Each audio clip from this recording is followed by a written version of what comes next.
So hi, Mattias. Thank you for sitting for this interview.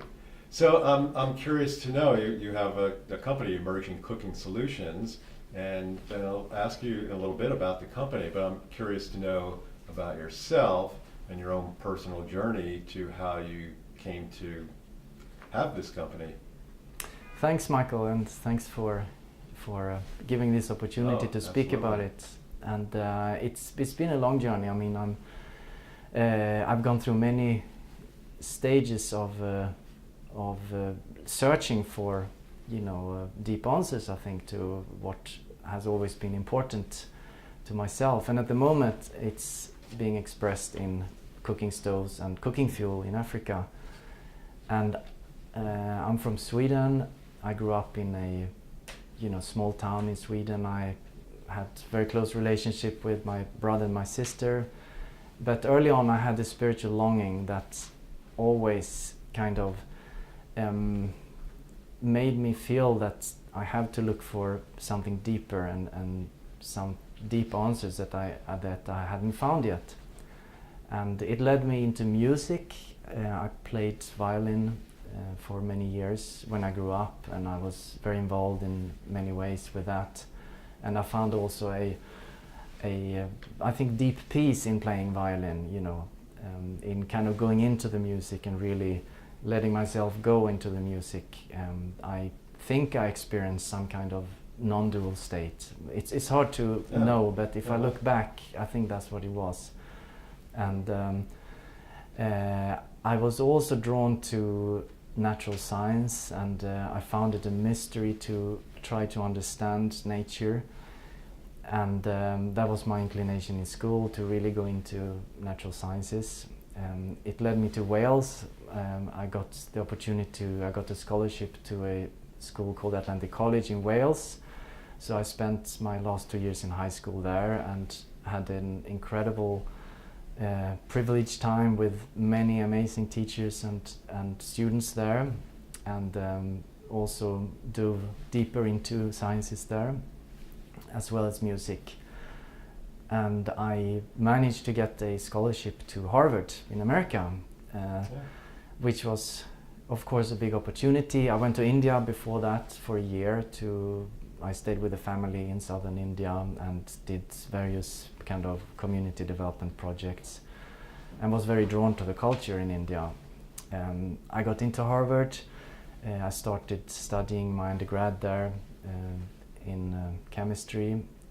But by that time I was really, I would say, even troubled by not having found answers deep in myself of, the deepest questions that I had, like who am I and how shall I live? And both those questions were really preoccupying me very much.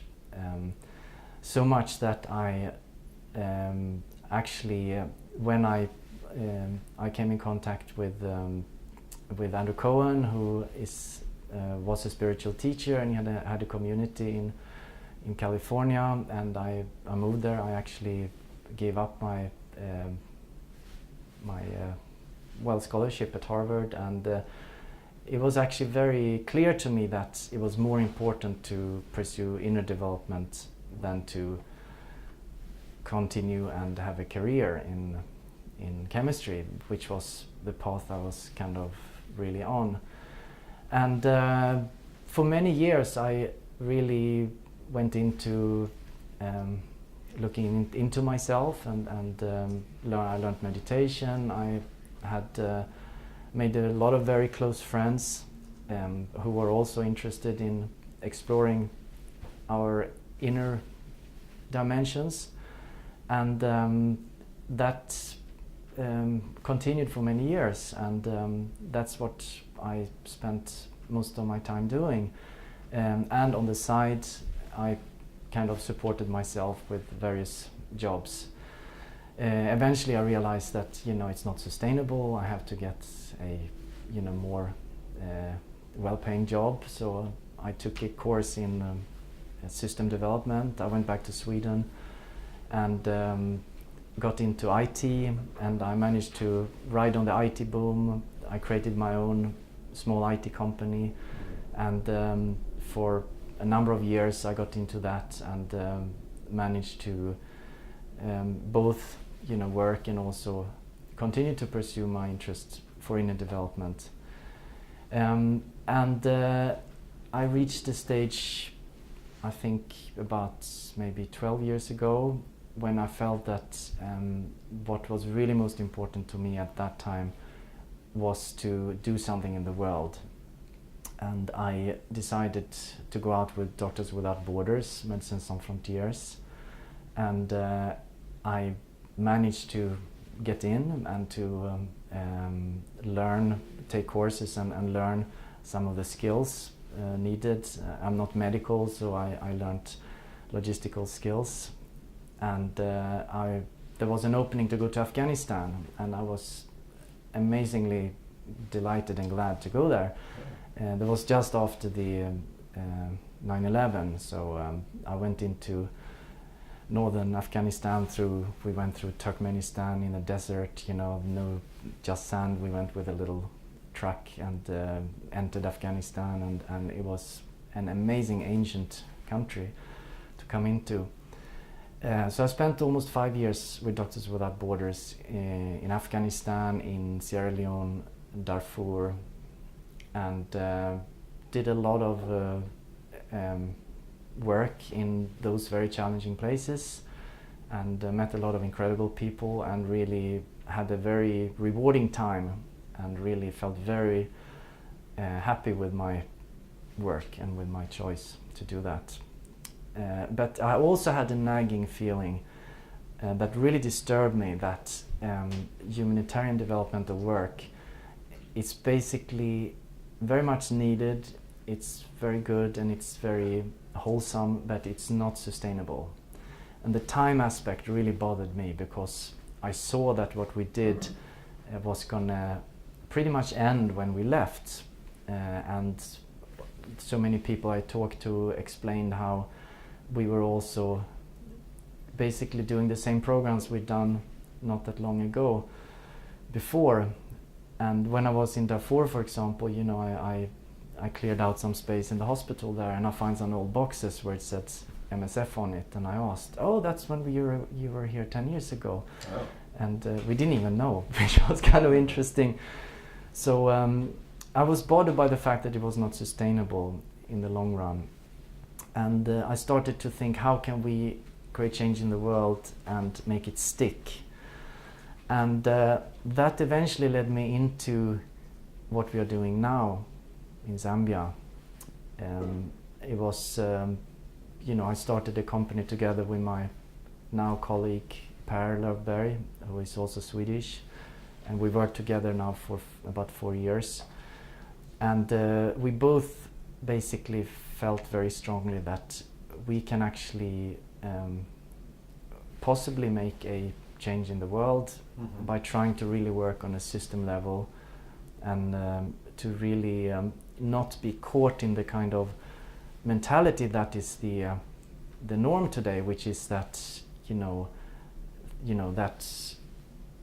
things are not possible. There's a lot of cynicism, and we see there's a lot of skills we are missing, but we still think things are possible, and we kind of have to, we believe we can prove that things are possible. That seems very difficult to do.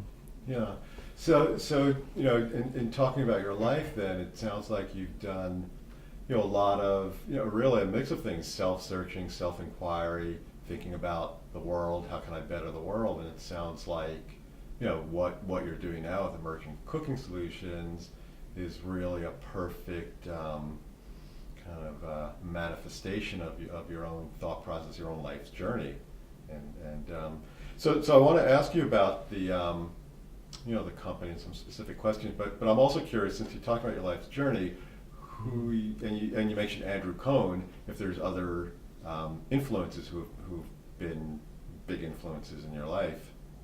Oh, absolutely. I mean, I think for the particular work we're doing now, I'm very influenced by people I've worked with in Doctors Without Borders also, but I think there's two thinkers who started a design concept called Cradle to Cradle, and their name is William McDonough and Michael Braungart, and they really inspired both me and my colleague Per to think very big about the changing the way that we produce and consume. And what they inspired and us to do is basically, and to think about, is how we can create systems that are not less bad, not basically creating less damage or minimizing damage, but actually try to create systems that are regenerative, that are wholesome, and that are actually creating a positive social and environmental impact. A system which is better the more there, the bigger the system grows, or the particular path, the more actually good will the outcome be. Yeah, yeah. So then that led to you and your partner Per creating this company, Emerging Cooking Solutions. So I'd like to ask you about that. One, what does the company do, and where is it located? I mean, what we do very simply is that we produce cooking fuel in Africa. And I brought some pellets here. It's not snacks, unfortunately. Okay. Oh, and I'm hungry. Although someone actually tried to eat this yesterday. We had an event, but it's not very tasty. So that's what you produce? Yeah, we produce this in Zambia. We have a factory that can make 3,000 tons per year, which makes it one of the biggest pellet factories in Africa. It's not big with North American or European standards, but it's quite a sizable factory now in Zambia, using Zambian biomass, making pellets for Zambia. And so this is what our business is about, making these and selling them cheaper than charcoal, because we are a triple bottom line business that we want to maximize not only financial health of the company, but we also want to maximize environmental and social impact in what we're doing. But in order to sell these, because these don't burn as they are, we need cooking stoves. And the idea that we came to a few years ago was that the new kind of emerging kind of cooking stoves are called gasifying cooking stoves. This is an example of a Philips stove that just came to the market. And Philips, the same company known for consumer electronics? It is. Oh. It is. So they're pretty diversified themselves. They have, and it's great to have such a good product. The problem with this is that it's expensive, and we hope that Philips one day can drop the price. But this will cost us $105 to get into Zambia, and it's too much for people to buy. We have other stoves that are not as good, meaning that they consume more pellets, and they will cost us $30 to bring into the country. We've sold 600 of these stoves in Zambia today in a few months. We started sales a few months ago. It's taken us a long time to get, through feasibility pilot studies, making the pellets. It's not easy. It comes out as sawdust for a long time, and you wonder and then one day suddenly the first pellet appears, and that's a very joyful moment. Yeah. So because things have to be very right to make pellets, but basically we sell these stoves and other stoves, and also restaurant stoves for orphanages, restaurants, and other large kitchens. Yeah. So you've been in existence. You're working in Zambia, and you've been in existence just since earlier in 2013, or longer than that. Well, we started our first trip to Zambia was 2010, end of 2010. That's when we met our partner in Zambia also, who has been working very closely with us from the beginning. And then we set up a company in Sweden, we set up a company in Zambia, we installed a small pellet factory. We did a lot of research, because basically the concept, the combination that we are working with, gasifying stoves and pellets, very, very few people are working with it yet. I mean, we're definitely one of the first movers and market leaders in this in Africa. There's some examples in India and some others coming up in Africa, but there's not so much for us to look at. And we have to be very inventive. For example, this stove didn't work at all with pellets. It's actually designed for twigs. Oh. And it may sound like a good idea. We think it's not a good idea, generally speaking, because it's too expensive for people. People who have access to twigs can't afford the stove. And the people we target are people who live in the outsides of cities, who are already buying fuel, typically charcoal, who have a bit more purchasing power. They are low income but have more purchasing power. So we're not asking them to spend more money, we're asking them to spend less money on fuel. So anyway, we had to modify this to work with the pellets, and that was we worked together with Philips to do that. It's been a long road to come where we are. Yeah. So let's talk about why the importance of this. You know, it's interesting and innovative, but there's a real, as you talk about your life journey, about how could you make a difference, so to speak. So what is it about this that makes a difference? It's a range of positive impact that we can have and that we are having. And the first one, obvious one, is that when we replace charcoal, which is their main, charcoal and wood. Yes, yeah. and charcoal in the cities in particular, and every family would use about 1 ton of charcoal per year to cook. And that ton of charcoal is made from 6 tons of trees, which comes from the beautiful Miombo forest. And when they cut down the forest, it will not grow up again in the same way. So you destroy an ecosystem. So every family is responsible for the destruction of 6 tons of forest. Yes. Yeah.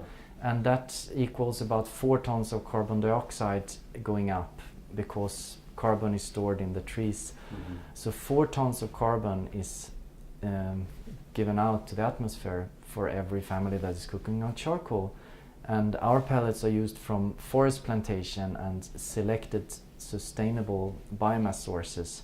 So we replace an unsustainable source with a sustainable. So 4 tons of carbon dioxide is not given out when people switch to pellets. And it also saves women about 1 hour a day, because it's faster and cleaner and healthier. And that 1 hour we think is very significant, because it's 1 hour that could be used for a lot of other things, like the washing machine. When that was introduced in America, and it changed culture in many ways.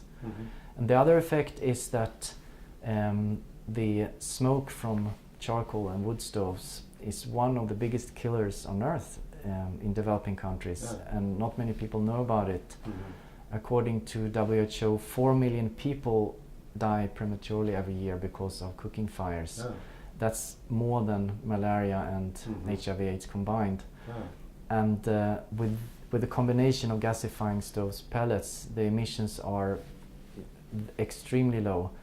In fact, we made New Year's dinner with our pellets and the cooking stove in a residential kitchen, and people were all around, and there was not any complaint at all of any smoke, and the dish was delicious. So it's a good solution. Yeah.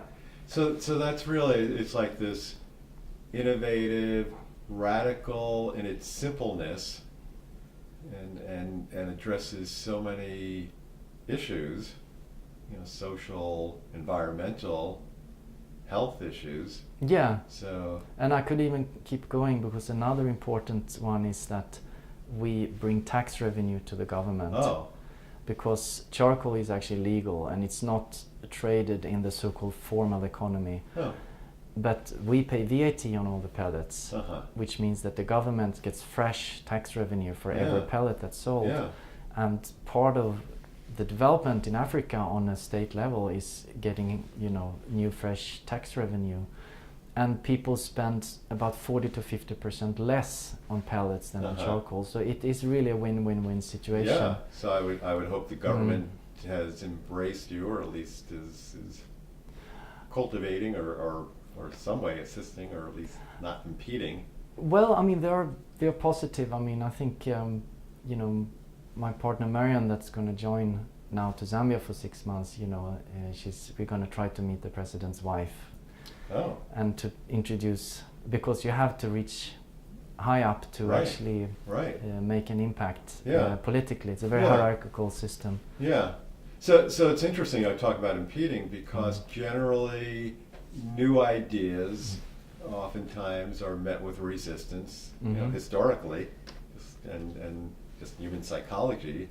New ideas just kind of are outside the paradigm, but you've brought in this idea, and I mean, meeting the president's wife, obviously, the resistance is lessened. You know, of course, it's win-win-win. They could say, "Oh, we're making more money." You know, well, I don't know if they'll say, "Wow, we're lessening carbon emissions and helping global warming," but you know, so one way or another, the argument gets made very easily. So I had seen that you had mentioned, and I looked, the website Mashable. Recently named the cooking solution. Your cooking solution is one of the 10 innovations that improved the world in 2013. So that must have felt like quite an honor to be recognized in that way. Absolutely, and we feel we have a lot to live up to, because we really want to make a big impact. And as I mentioned, we have got a very good start, and we are close to a commercial breakthrough. We have made a conceptual breakthrough. But we feel in no way satisfied with where we're at, and you know, we really want to change the cooking fuel in sub-Saharan Africa from charcoal to pellets and other refined that should be healthier and cheaper. And we think it's possible. The biomass is available, generally speaking. And really no shortage. I mean, what kind of materials are used as biomass for the pellets? Well, I mean, these particular pellets are we're using pine and eucalyptus sawdust with a little bit of peanut shells also. But we've tested a range of biomass, and we can also use grassy biomass like elephant grass, which is now burnt in Zambia. We can use corn stover, rice husks, and a lot of others. So it means that we don't need woody biomass. We don't need to have biomass coming from the forest, because many countries have almost no forest left. It's incredible how fast. You said like most of the sub-Saharan African countries, like at least 95% of their forests are gone. Is that true? Yes, I mean, in countries like Kenya, Zambia, Madagascar, you know, it's been very fast. And a lot has to do with cooking. It's not illegal logging. It's actually cooking fuel. That's just amazing. It is. It is, and there is a solution for it. So that's the good news. Yeah. Well, the Nobel Peace Prize will be next after Mashable. Yeah. So right now you're working like in a one region of Zambia. Yes. Right? So you're hoping to spread in the country, you know, in Zambia itself, in bigger, wider areas. Yes, I mean, we're working now in 2 provinces in Zambia, and we have interest from several other countries to set up a similar solution, and people in Africa who know about the charcoal dilemma recognize that this solution has a big potential. But we're still in the proof of concept phase for ourselves, meaning that we have a challenge to reach the low-income people with the stove. Basically, the principle is that people spend $200 to $250 a year on cooking fuel, which is a large part of their household income is spent on fuel, often as much on fuel as on food. And that $200 to $250, they could spend something like $120, $150 on pellets. They would save substantially. And the best stove cost $100. So the equation is that certainly within a year, perhaps even shorter, you know, if it was all bundled, you know, even low-income people could switch to this incredibly much healthier and better and cheaper solution. However, the challenge we're meeting now in Zambia is that there is no credit market, and we are a small company who can't take the risks of basically giving our stoves some credit. Yeah. So we have to work with churches, with women's groups, and with microfinance institutes. And we're still very much in a social kind of research mode. We have seen we can sell stoves through company payroll deduction schemes, but that doesn't make us reach the most low-income people that we want to reach. So we're still in a proof of concept phase, but in the next 6 months, we hope to have a breakthrough, and if so, we could both scale up and replicate, because our model is scalable and replicable. Right. So that's one of the biggest challenges then, is having the people capable of affording the stove. Yeah, it's somehow bundling the solution in a way that we don't take too big a risk, and that people can access the stove. We are looking into subsidizing the stove. We have created an initiative called Give Cooking, where people can buy a stove. Right, so you have a website, givecooking.com. Yes. Right? So people can buy the stove and... Right, and that helps us to bring the cost down to a level where people can buy it directly, which saves a lot of logistics and also reduces risks dramatically. And our vision is that we can get the price down through subsidy or through our own bundling, or other innovative financing mechanisms, so that people can buy the stove in one go and then just reap the benefits of healthier and cheaper fuel from then on. Right. So then as you work out the kinks and find ways to get past the challenges, then it's capable of being replicated in other countries. Definitely, and this is what we want. We want to establish a system which is using business as a medium, because one of the most powerful forces in terms of change of societies on the planet is business, and business has done a lot of harm, and if it's not checked, it will take natural resources and it will create a lot of negative effects. But if it's working within a system that is designed to be healthy, business, I believe, is one of the fastest change agents, faster than politics and policy. And the good thing is that we don't have to change anyone's mindset or ideas, because people will go for the cheaper and better solution. That's human nature. Yeah. And people don't have to care about the forest. People do, and people love to see the forest come back in Zambia, but we don't have to convince anyone about the environmental benefits. Our idea is to make the system work in such a way that any entrepreneur can set up a pellet factory and ultimately, if we get outcompeted, that's our ultimate sign of success, that we have been outcompeted by people who can make it cheaper.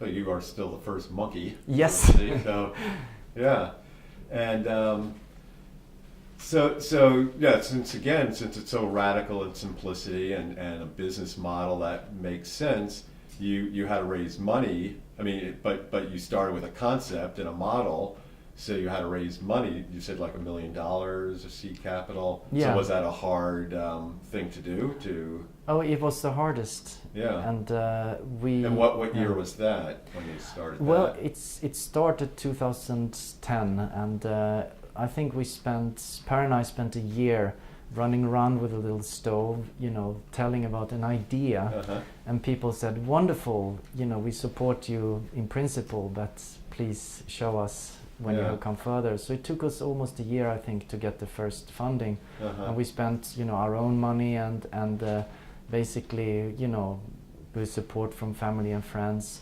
and we after the first, we got a small grant from the Swedish government, and then the $1 million is basically half of it is grants, a quarter is loans, and a quarter is equity, more or less.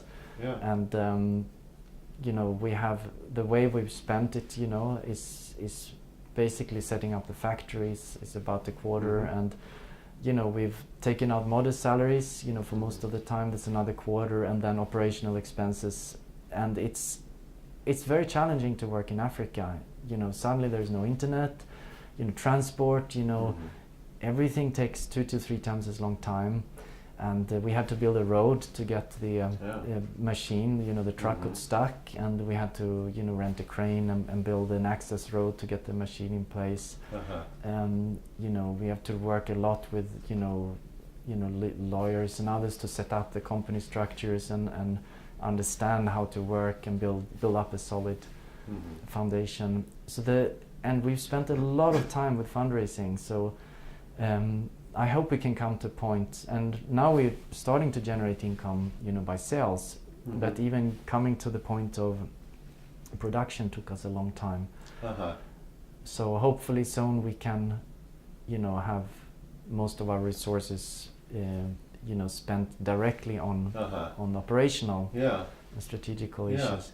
So the seed of this idea, the idea started in 2010 and spent a year or more fundraising. So obviously both of you really had a vision, a mission, a passion, and really wouldn't let it go. Oh yeah. Yeah. Oh, it's persistence and and even to this day. Oh yeah. No, I mean we have had all good reasons to quit, you know, multiple times, and I think you know, I think it's I mean the feeling we have is that we have stumbled across a very good idea that could potentially create a much bigger impact than 600 stoves, and somehow we feel that this thing just has to happen. And we met by the same response from our colleagues in Zambia, and you know, when we see people cook on the stove in Zambia, see, you know, the joy of the women using the stove and hearing the stories how it's changing their life situation. I mean, it's something much bigger than us trying to set up a social business, and it's that kind of energy that I think we have started to tap into. Yeah. So it gives it a much deeper meaning and really ties into your own background in terms, like, gives it a very, you know, spiritual, if that's the right word. I mean, it really touches into something much deeper than just, I mean, it's important that you're helping, you know, the three things you're helping, the global warming and the health and the cooking, deforestation, but even deeper, I mean, even as important or more important, I mean, we could debate that, is what it does in terms of the internal, the interior environment.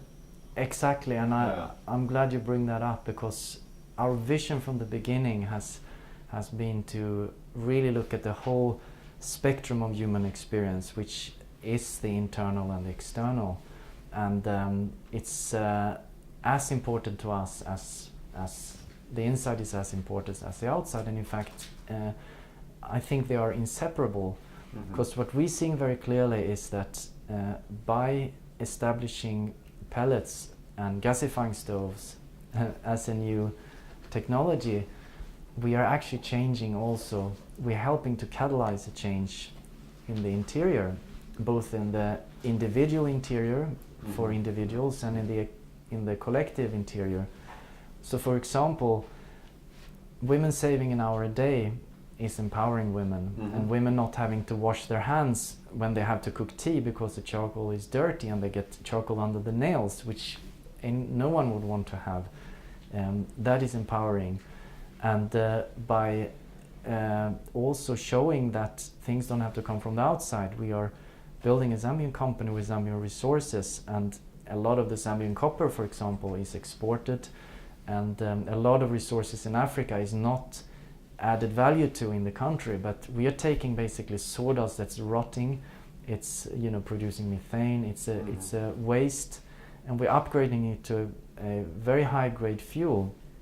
And then in the extension we also want to work with something that's called biochar. This is, by the way, the reason why we started the company, is because we saw the potential of moving carbon from the atmosphere to the soil. And basically what happens when these have finished burning, you will have a little charred pellet. Yeah. And that charred pellet, it's coal. And that coal is stable in the ground, so there's no microorganisms eating it. But when you put it in the soil, you're locking the carbon in the soil. The soil becomes a carbon sink. So you have moved carbon from the atmosphere to the soil, which of course reverses, the climate change. And the biochar, as it's called, is also like a 5-star hotel for microorganisms. It's full of little holes and channels that the microorganisms, which is essential for soil health, can work on. So we haven't come to the biochar stage yet, because we have to make the whole thing work first. But people are producing biochar, which they put in the gardens now. Yeah. But our kind of second vision for the company is that we can incorporate biochar, and then essentially the stoves become like a vacuum cleaner, sucking carbon through the photosynthesis and the biomass. It will suck carbon from the atmosphere to the soil, which actually would lower the content of carbon in the atmosphere, not just lowering the emission of fossil carbon. Wow. And you had said that, I believe you had said, and correct me if I'm wrong, that 18% of the global gases emissions are from this cooking? Yes. So the cooking in Africa, or just worldwide? Well, I think the statistic is that the soot generated from open fires, which is cooking and burning of trash in developing countries, there's a lot of open fires, and also grasses being burnt. So, and that soot affects the climate in such a way. Right. So you're eliminating what's going up and enriching what's going down. Exactly. And that will be, of course, be an external change. Yeah. And you also mentioned that the World Wildlife Foundation calculated that your model could benefit 187 million people over the next 10 years. So, that's quite a amazing statement. So that's obviously what they're calculating. It's quite an extrapolation. That's it must feel pretty profound to hear that. Oh, absolutely. I mean, and we do feel that it's very possible, because basically biomass is available in Africa and other places, and what we're doing here in Zambia, there's no reason why it couldn't be done in Kenya or Tanzania or Malawi, or Mozambique, or any of the other countries which have pretty much exactly the same problem. There's no alternative to charcoal. People are stuck with this dirty, expensive, unhealthy fuel, and the pellets could provide basically a stepping stone towards. It is like a gas stove, essentially. Yeah. And another thing you said, alongside the World Wildlife Foundation, that the UN said that there's 8 Millennium Goals to improve life for the poor, and your solution contributes to all 8. So that's that's also outstanding. It is, and I think we have from the beginning, because we from the beginning really try to look at all the dimensions, the environmental, social, and economical. We've really tried to incorporate as much as possible, and we really try to strive for a healthy system, and not just an efficient system. Because, for example, if we saw the problem of charcoal, our response could have been, let's make more efficient charcoal stoves, burning less charcoal, and that's relatively good, but it's not healthy in itself. And we could also have said, let's make more efficient charcoal kilns that uses less forest. But we are striving to step out of that essentially negative paradigm and try to find solutions which are, genuinely healthy. And I think this is what we need to do large scale in many areas today. Because, we're talking a bit before about the problem with the bees dying. I mean, that's just picking one example, right. And there's so much, so many systems are interrelated, and we really need to find healthy systems that we can build on, and then we don't have to feel guilty anymore, because we're plagued by guilt. Everyone feels guilty, and then we recycle a little and feel a little bit less guilty, but it's not going to be enough, to sort your glass from your paper. It's it's a good beginning. But Yeah. yeah. Yeah, and you've shown just through simple kind of innovation, creative thinking, which some say is part of the spiritual impulse, the evolutionary impulse, how simple solutions can come up. So again, talking about what you touching on and kind of segueing to what I just call like bigger picture questions. Touching on what you talked about at the beginning about your own journey. You sent me a presentation. Your presentation you gave in Boston last night, and you touched upon something that most probably is really you touched upon the integral approach, which I'm guessing is a core theme for you. So I'm wondering the relationship between the integral approach and your company's approach and what you're doing. No, we're very, very influenced by the integral philosophy and integral thinking. And to give an example of that is that we see very clearly that by changing a system in the, a physical system or something in the exterior that's part of the societal system, for example, what kind of cooking fuel and cooking stoves people have, we will also change, we will provide the possibility for development on the interior, because I worked, a number of years in Africa, and, development of consciousness in Africa, I think, is very linked to changing life conditions. And it could be as simple as having a meal of food a day, being, not running around being hungry or being worried about finding food for your family. I mean, I think we could all relate to that kind of, stress, if we have some kind of, survival stress, whatever the situation is, it's much harder to think about a bigger picture. And to me, it's very clear that development in Africa and other places is very linked to changing physical life conditions, which has to do with security, with shelter, with food. And you see it in Zambia, for example. You have a middle class, and in the middle class, people, have opinions about society. They have, they share values. They have the luxury of engaging on that level, which, if you live in a village and you essentially spend most of your time feeding your family, you don't have that same kind of luxury.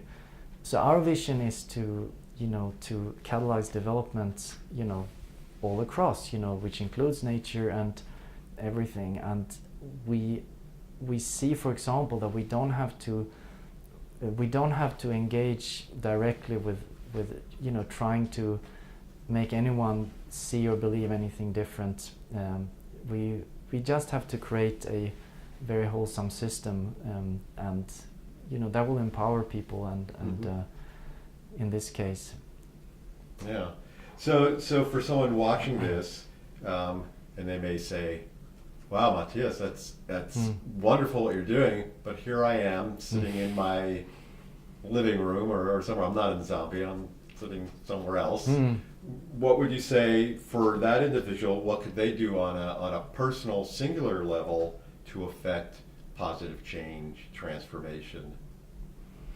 I mean, I think the powerful realization about the integral perspective is that you really can't separate the inner from the outer.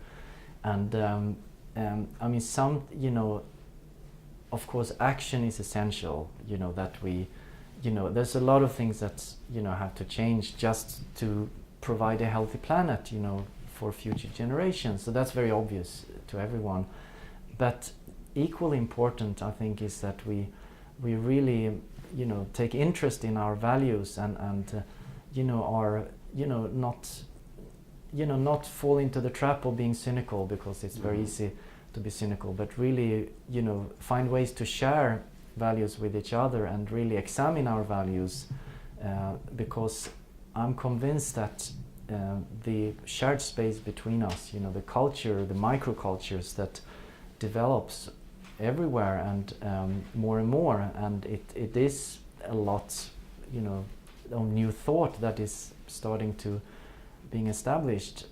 I think the power of sharing a new value space is actually incredibly important. Yeah, and would you say, I mean, based on your own experience, what we were talking about, how you just felt so strong, singular-minded, passion about this, about creating this company, I mean, would you say for a person also on a personal level in terms of sharing, but in values, that if they put their time, their personal energy into things that give them passion or meaning would also be important? Absolutely. I mean, I think that I think we all have a unique combination of gifts, whatever it is, and I've seen that many times in close friends, that where we have helped each other to develop. I've seen suddenly qualities coming up, that were kind of latent but not really obvious, and I think everyone have a unique set of life experience and qualities, and finding that passion, I think it's important to dare to go with it. I mean, when I quit my secure, well-paid IT job to create a company working with something I never worked with, I mean, it was a very big step, and but I also felt, and I also when we went to Zambia the first time, first you go and you do little studies and you talk to people, and it's not really a commitment. And then I remember one trip we were doing, and I remember that I know that if I go now on this trip, I can't turn back. Then we're committed. And I felt a very kind of dual experience. One was excitement, and one was like I don't think it was fear, and it wasn't disinterest, but it was actually a very kind of visceral feeling, like maybe I shouldn't, and but I was very aware of those two feelings, and I was aware of that, I wanted to take the commitment of moving forward. So I'll ask you another kind of taking a step further with this conversation. Some people talk about like a tipping point, a place when a certain percentage of the population achieve a higher level of thinking, consciousness, evolution of consciousness, and whatever you want to call it, that a more profound transformational shift will occur. Would you say you subscribe to something like that? I mean, I think that's very possible, because I do think that a lot of the developmental processes in nature and in consciousness is non-linear, and somehow I think we're steeped in a linear thinking progress is linear, but it seems to be more in kind of leaps and plateaus, and I think the danger of that idea could be that we would lean back and wait for something to happen, but the truth of the idea, I think, is that that's how nature seems to work, and that it is not a linear thing, and I very much, I mean, that's that thought inspires me very much, and that's also how I think of things. And it's the same with businesses. You struggle for years, and suddenly you may have a breakthrough, and that's also the idea that keeps us going. And I think it's definitely true for consciousness also.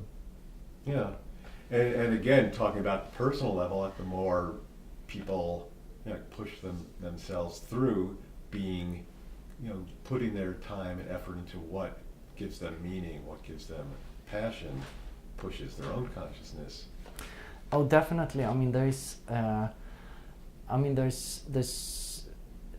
so much to understand about human development.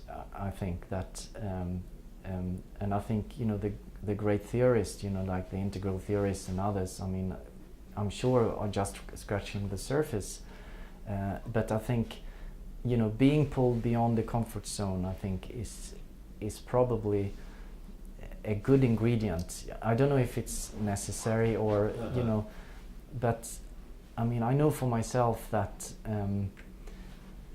you have to. I mean, you have to tap into.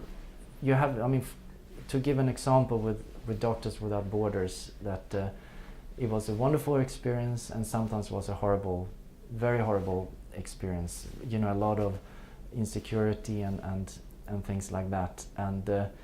And I was always resolved about doing the job because I actually loved the job. I hated the experience sometimes, but I loved the job. And I think that kind of level of resolve, I think, can help all of us to do things that we maybe didn't think we could do. Yeah. Well, it's just like you're saying, you went to Zambia, and then all of a sudden you realize, oh, this is real. Right. And we're all in. Right. Yeah. Right. And by doing so, you had to let go of a certain amount of that comfort zone. Right. Yeah. Right. Yeah. And we can see that you don't have to be the perfect person for the job, because we certainly are not. But it's I think the personal resolve is perhaps more important than that you have all the personal qualities and characteristics in place. Yeah. So as we get towards the end of our interview, Mattias, I want to ask you a couple of questions, 4 questions, based on a theme called New Mind for the New World. Thinking about that, where with new mind, new ways of seeing, in more evolved ways, we can create a new world versus an old world, an old mind. So question number 1 is, where would you say we are today on the spectrum of old world, new world?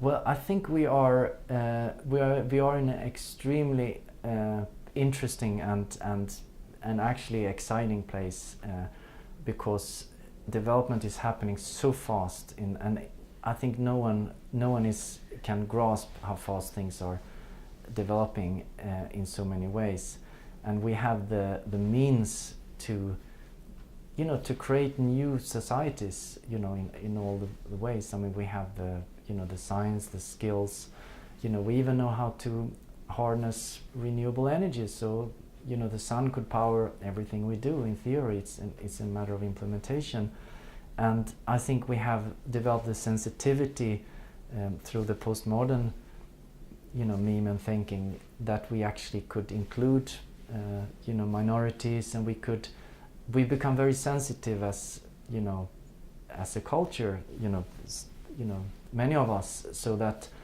there could be the potential of basically having a world where everyone is included, and it's all possible, but there's also things could also go wrong, because there is a lot of unknowns today, and I mean, I think we are I feel we're in a place where things are really cooking and brewing, and I mean, the outcome is not given, and things have to happen very fast. Right. Yeah. So it's really that clash of the two world. Right. World. So how did you yourself get out of where we are that old? Well, I think I mean, I think I'm happy about having taken decisions that were not politically correct. Giving up a career, was actually, it was not a rational decision, and there are other ways that I could have acted more rationally, but I mean, I think this sounds like a a simple statement. Follow your heart, I think, is simple statement, but it's very true. Yeah. So there was a seed in you that you just, whether you were able to articulate or know exactly, you felt you had to follow that. Right. Yeah. So what are you doing differently now from old way, new way? Well, that's I think. I mean, I used to worry a lot about myself, and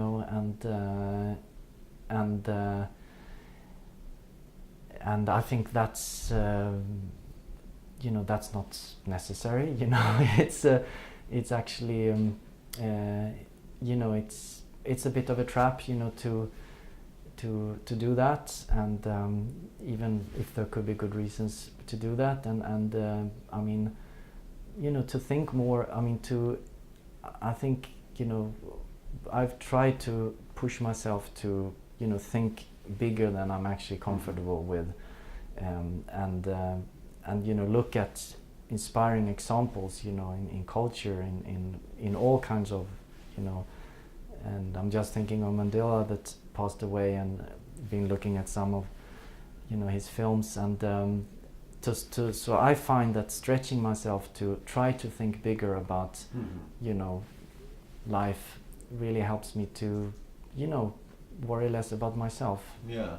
And the last question in this theme, I'm asking you what tools that you can recommend now that you've been able to move into something new. You mentioned like stretching into something bigger. Are there other things you may think of? Well, I think I'm sure it looks completely different for everyone,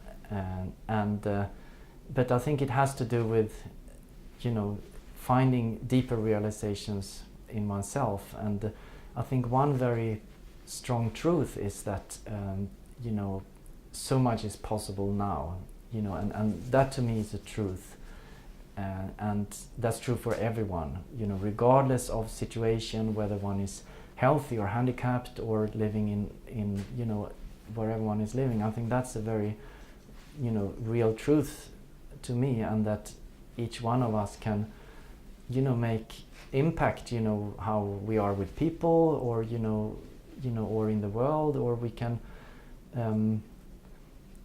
or for some people maybe the thing that is pulling most is going deeper within oneself, and it's defining meaning, whether internal, interior, external, exterior, or right. intersection of the two. Right. Yeah. Right. Yeah. That's great. So if people want more information about your work, your company, how would they go about doing so?